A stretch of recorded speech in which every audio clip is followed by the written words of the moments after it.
Dr. Trivedi, you're a biomimetic and airway dentist. Will myofunctional therapy help with people who snore?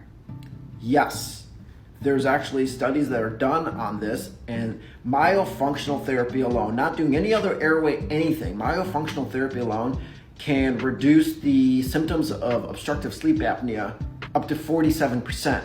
That's a lot. Let's say you don't even have sleep apnea, but you're clenching, you're snoring, your sleep's not that great. Myofunctional therapy will definitely help you out.